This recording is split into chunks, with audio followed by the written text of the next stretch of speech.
Good morning to all of you. Shri Arvind Mayaram, Secretary Economic Affairs,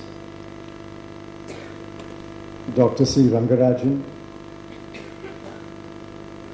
Chairman of the Prime Minister's Economic Advisory Council, Dr. Raghuram Rajan, Governor, Reserve Bank of India, Dr. H.A.C. Prasad, ladies and gentlemen, I welcome you on behalf of the Economics Division of the Ministry of Finance, Government of India, to the Delhi Economics Conclave 2013.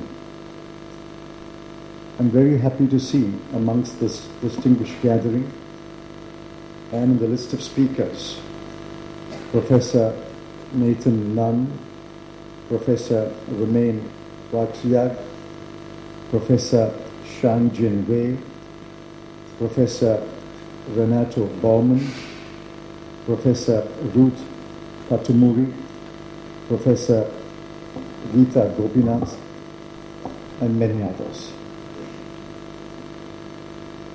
I may begin by congratulating the officers of the Economics Division, led by Dr. H.A.C. Prasad, Senior Economic Advisor, for their untiring efforts to put together this conference. I compliment them for the choice of subjects and the choice of speakers. The conclave is about looking to the future. I recall the saying that all predictions are suspect, especially about the future. In this case, we've been asked to look ahead for the next 5 years. I can speak only in a guarded manner on the world economy or what it will be like in the next 5 years. There are incipient signs of recovery, but they are too tentative, too few, and too scattered. The three engines of growth are the United States, the Eurozone, and China. I hope we can add India to this list, given India's size, population, and potential. Of these, China is the obvious champion, but for reasons that are domestic and political, it is possible that China may wish to moderate its growth rate. If the US economy achieves a growth rate of 3% or more, that could trigger a worldwide recovery. The Eurozone faces many challenges.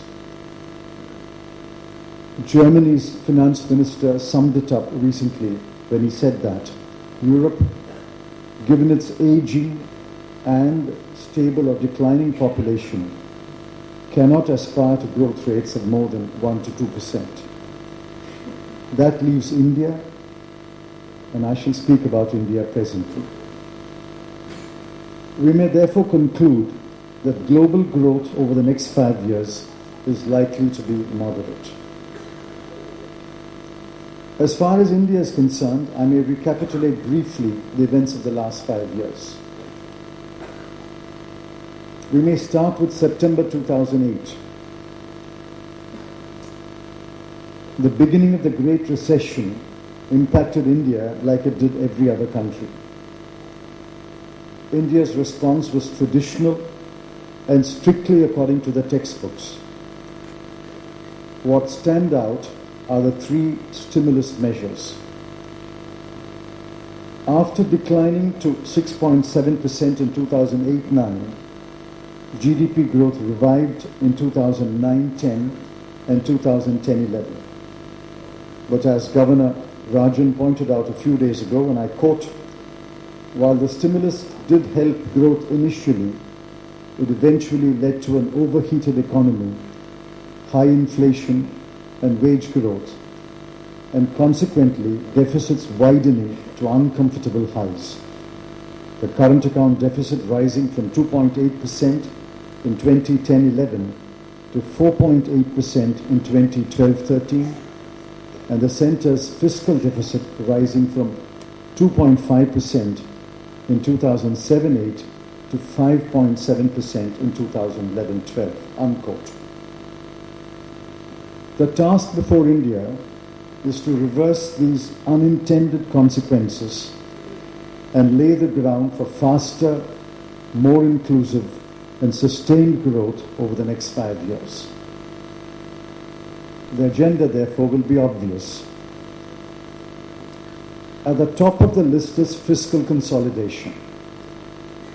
There can be no compromise, and I speak for the government, there will be no compromise on the decision to walk on the path of fiscal prudence and contain the fiscal deficit step by step, year by year, until we reach the goal of 3% of GDP in 2016-17.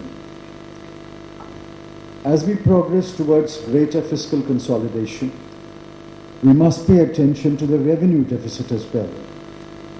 Borrowing should largely finance investment and not consumption. Along the way, the current account deficit would also need close attention.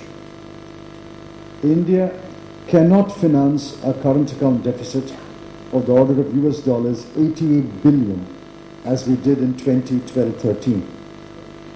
Nor can India afford to pay for import of gold in the order of $50 billion or more. Nor should India import coal when it has coal in abundance.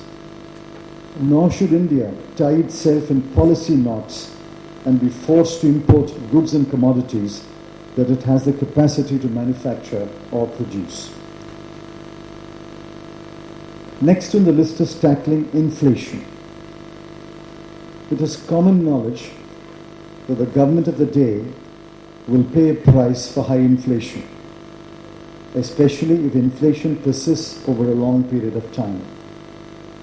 The current high inflation, both measured by the CPI or the WPI, is driven by high food prices, especially prices of fruit, vegetables, meat, fish, eggs, and milk.